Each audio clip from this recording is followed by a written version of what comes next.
നമസ്കാരം. ഞാനൊരു അല്പം വൈകി എന്ന് വിചാരിച്ചാണ് ഇവിടെ നിൽക്കുന്നത്.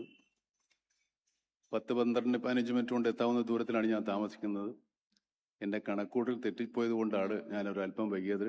സംഘാടകരോടും മാന്യ അതിഥികളോടും മാപ്പ് ചോദിക്കുന്നു. ഇത് കേരളത്തിൽ മാത്രം ആരംഭിച്ചിട്ടുള്ള ഒരു കൂട്ടായ്മയാണിത്. കൾച്ചറൽ കോൺഗ്രസ്. ലോകത്ത് വേറെയും കൾച്ചർ ഇല്ലെന്നല്ല കേട്ടോ ഞാൻ പറഞ്ഞതിൻ്റെ അർത്ഥം. ഇത് പല സംസ്കാരങ്ങളുടെ സംഗമവേദിയാണ്. ഇന്ത്യയിലെ അത് ഇന്ത്യൻ കൾച്ചറൽ കോൺഗ്രസ് ആകുമ്പോൾ ഇന്ത്യയിലെ എല്ലാ സംസ്ഥാനങ്ങളിലും വിഭാഗങ്ങളിലുമുള്ള സംസ്കാരങ്ങളുടെ ഒരു കൂട്ടായ്മയാണ്, ഒരു കൂടിച്ചേരലാണ്, ഒരു സംഗമമാണ്. നമ്മളെല്ലാവരും വലിയ അഭിമാനത്തോടെ പറയുന്നതാണ് നമുക്കൊക്കെ ഭയങ്കര കൾച്ചറാണ്, നമ്മൾ ഭയങ്കര സംസ്കാര സമ്പന്നരാണ് എന്നൊക്കെ. യഥാർത്ഥത്തിൽ ഞാൻ പലപ്പോഴും ആലോചിച്ചിട്ടുണ്ട്, എന്താണ് ഈ സംസ്കാരം, എന്താണ് ഈ കൾച്ചർ എന്ന് പറയുന്നത്.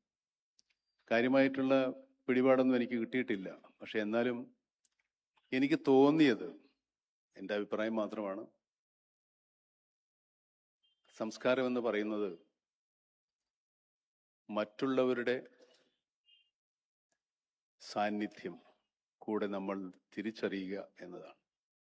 ഈ ലോകത്ത് നമ്മൾ മാത്രമല്ല, നമ്മളെപ്പോലെ കോടിക്കണക്കിന് മനുഷ്യർ കൂടെ അല്ലെങ്കിൽ മറ്റു ജീവികൾ കൂടെ ജീവിക്കുന്നുണ്ട്. അവരുടെ സാന്നിധ്യം കൂടെ നമ്മൾ തിരിച്ചറിയുക. അവർക്ക് കൂടെ അവകാശപ്പെട്ടതാണ് ഈ ഭൂമി, അവർക്ക് കൂടെ അവകാശപ്പെട്ടതാണ് ഈ വായുവും ജലവും എല്ലാം എന്ന് നമ്മൾ തിരിച്ചറിയുമ്പോഴാണ് നമ്മൾ സംസ്കാര സമ്പന്നരാകുന്നത് എന്നാണ് ഞാൻ വിചാരിക്കുന്നത്. വിദ്യാഭ്യാസം സംസ്കാരവുമായിട്ട് തെറ്റിദ്ധരിക്കപ്പെട്ടിട്ടുണ്ട് നമ്മൾ. വിദ്യാഭ്യാസം ഉള്ളവർക്ക് മാത്രമേ സംസ്കാരം ഉണ്ടാകൂ എന്നൊന്നും എനിക്ക് അഭിപ്രായമില്ല. എൻ്റെ അനുഭവം അങ്ങനെയല്ല. പക്ഷെ വിദ്യാഭ്യാസം സംസ്കാരത്തിൻ്റെ ഒരു ഭാഗമാണ്. വിദ്യാഭ്യാസം ഉണ്ടെങ്കിൽ കുറച്ചുകൂടെ സംസ്കാരം തിരിച്ചറിയാൻ പറ്റും, കുറച്ചുകൂടെ സംസ്കാരത്തെപ്പറ്റി പഠിക്കാനും അറിയാനും സാധിക്കുമെന്നതിനപ്പുറത്തേക്ക് വിദ്യാഭ്യാസമുള്ളവർക്ക് മാത്രമേ സംസ്കാരം ഉണ്ടാകൂ എന്ന് പറഞ്ഞാൽ ഏറ്റവും കൂടുതൽ വിദ്യാഭ്യാസം ഉള്ളവരായിരിക്കും ഏറ്റവും കൂടുതൽ സംസ്കാര സമ്പന്നരെന്ന് നമ്മൾ വിചാരിക്കും. അങ്ങനെ കാണാറില്ല. എൻ്റെ അനുഭവം അങ്ങനെ അല്ലതാണ്. ഇത് ഒരു സർക്കാർ പ്രസ്ഥാനത്തിലൂടെ അല്ലെങ്കിൽ സർക്കാർ മുൻകൈയെടുത്ത് സംസ്കാരം പഠിപ്പിക്കാൻ വേണ്ടിയിട്ടുള്ളൊരു കൂട്ടായ്മയാണെന്ന് ഞാൻ വിചാരിക്കുന്നില്ല.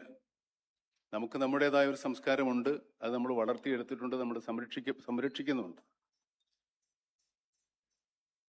ഇവിടെ നമ്മുടെ സാംസ്കാരിക ബോധം വളർത്താനുമല്ല, നമ്മുടെ സാംസ്കാരിക ബോധത്തെ ഉണർത്താനുമല്ല, നമ്മുടെ സംസ്കാരത്തെക്കുറിച്ച് നമ്മളെ തന്നെ ഓർമ്മിപ്പിക്കാനാണ് എന്നാണ് എനിക്ക് തോന്നുന്നത്. നമ്മളിൽ ഉറങ്ങിക്കിടക്കുന്നതോ നമ്മൾ കാണാതെ പോകുന്നതോ നമ്മൾ മറന്നു പോകുന്നതുമായ ഒരുപാട് സാംസ്കാരികതയുണ്ട് നമുക്ക്. അത് ഉണർത്താനോ ഓർമ്മപ്പെടുത്താനും വേണ്ടിയായിരിക്കണം സർക്കാർ ഇങ്ങനെ ഒരു സംരംഭം തുടങ്ങിയത്. എന്നെ കേൾക്കുന്ന എല്ലാവർക്കും അതിനെക്കുറിച്ച് ബോധമുണ്ടാകും എന്ന് തന്നെയാണ് ഞാൻ വിചാരിക്കുന്നത്. നമ്മളിവിടെ പലപ്പോഴും നമ്മുടെ മതേതരത്വം അല്ലെങ്കിൽ മത സഹിഷ്ണുത എന്നൊക്കെ പറഞ്ഞാണ് ഇപ്പോൾ ഏറ്റവും കൂടുതലായിട്ട് സംസ്കാരത്തെ പറ്റി പറയുന്നത്. പക്ഷേ എനിക്ക് തോന്നുന്നത് മതങ്ങൾ അങ്ങോട്ട് പൊക്കോട്ടെ, മതങ്ങൾ നമ്മൾ ഉദ്ധരിക്കാൻ വിടണ്ട. നമ്മൾ മനുഷ്യരെ വിശ്വസിക്കുകയല്ലേ കുറച്ചുകൂടെ നല്ലത്. മനുഷ്യർ പരസ്പരം വിശ്വസിക്കുന്നത് തന്നെയാണ് ഏറ്റവും വലിയ മതം. മതങ്ങൾ വിശ്വസിച്ചോട്ടെ, വിരോധമില്ല. പക്ഷേ നമ്മൾ പരസ്പരം വിശ്വസിക്കണം. പരസ്പരം നമ്മൾ കാണേണ്ടവരാണ്, പരസ്പരം ഒന്നിച്ച് ജീവിക്കേണ്ടവരാണ്. നമ്മളെല്ലാവരും ഒരേ വായു വിശ്വസിച്ച് ഒരേ സൂര്യവെളിച്ചത്തിൽ ജീവിക്കുന്ന, ഒരേ സൂര്യവെളിച്ചത്തിന്റെ എനർജി കൊണ്ട് ജീവിക്കുന്നവരാണ്. സൂര്യനും മഴയ്ക്കും വെള്ളത്തിനും ഒന്നും മതവുമില്ല, ജാതിയുമില്ല, രോഗങ്ങൾക്കുമില്ല. പക്ഷെ എന്നാലും നമ്മൾ ഇതിലെല്ലാം ഒരുപാട് വേർതിരിവുകൾ കണ്ടെത്താൻ ശ്രമിക്കുകയാണ്. വേർതിരിവുകൾ കണ്ടെത്താൻ ശ്രമിക്കുന്നത് നമ്മുടെ സ്വാർത്ഥലാഭത്തിന് വേണ്ടി തന്നെയാണെന്നാണ് എൻ്റെ വിശ്വാസം. ഓരോരുത്തർക്കും ഓരോ കാരണങ്ങളും ഓരോ കാര്യങ്ങളും ഉണ്ടാകാം ഇങ്ങനെയുള്ള കാര്യങ്ങൾ പറയുന്നത്. അതും നമ്മുടെ സ്നേഹത്തിൽ തന്നെയാണ്, മനുഷ്യ സ്നേഹത്തിൽ തന്നെയാണ് അവസാനിക്കുന്നത്. കാലമുണ്ടായ അല്ലെങ്കിൽ ലോകമുണ്ടായ കാലം മുതൽ പരസ്പരം നമ്മൾ പറയുന്നത് സ്നേഹത്തെ പറ്റിയാണ്.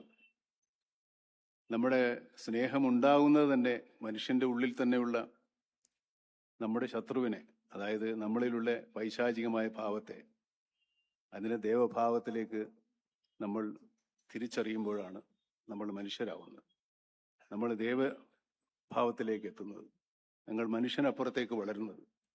പക്ഷെ അത് അപൂർവം ചില ആളുകൾക്കേ ഉള്ളൂ ആ സിദ്ധി. പക്ഷേ എല്ലാ മനുഷ്യർക്കും സിദ്ധിച്ചേക്കാവുന്നൊരു സിദ്ധി തന്നെയാണ്. ലോകം മുഴുവൻ അങ്ങനെ ആയിത്തീരണമെന്ന് നമ്മൾ ആഗ്രഹിക്കുന്നത് ഒരു അത്യാഗ്രഹമാണ്. അങ്ങനെ നടക്കില്ല. വളരെ ലോലമാനസരായവർ ചിലപ്പോൾ ഈ പൈശാചിക ഭാവത്തിന് കീഴടങ്ങി പോകുന്ന അവസരങ്ങളുണ്ടാവാം. പക്ഷേ നമുക്ക് ഈ യുദ്ധം, നമ്മളിൽ തന്നെയുള്ള നന്മയും തിന്മയും തമ്മിലുള്ള യുദ്ധത്തിൽ നമ്മൾ ജയിച്ചാൽ മാത്രമേ ഈ ലോകത്ത് നന്മയുണ്ടാവുള്ളൂ. അത് തന്നെയാണ് നമ്മുടെ സംസ്കാരം എന്ന് പറയുന്നത്. ആ സംസ്കാരം തന്നെ തുടരട്ടെ, ആ യുദ്ധം നടക്കട്ടെ, യുദ്ധത്തിൽ നമുക്ക് എല്ലാവർക്കും വിജയിക്കാൻ സാധിക്കട്ടെ എന്ന് ആത്മാർത്ഥമായി ആഗ്രഹിക്കുന്നു. ഇത് എൻ്റെ എളിയ വാക്കുകളാണ്. ഇതിന് എല്ലാവരും ഗൗരവത്തിലെടുക്കണമെന്നില്ല. കേട്ട പാതി കേൾക്കാത്ത പാതി വിട്ടേക്കാം. എന്നാലും എനിക്ക് തോന്നിയ കാര്യങ്ങളാണ് എൻ്റെ എളിയ മനസ്സിൽ നിന്ന് ഞാൻ പറയുന്നു. ഈ വാക്കുകൾ കൊണ്ട് പറഞ്ഞുകൊണ്ട് ഞാൻ എൻ്റെ വാക്കുകൾ അവസാനിപ്പിക്കുകയാണ്. ഔപചാരികമായി ഈ സമാപന സമ്മേളനം ഉദ്ഘാടനം ചെയ്യുന്നു. എല്ലാവർക്കും സ്നേഹം.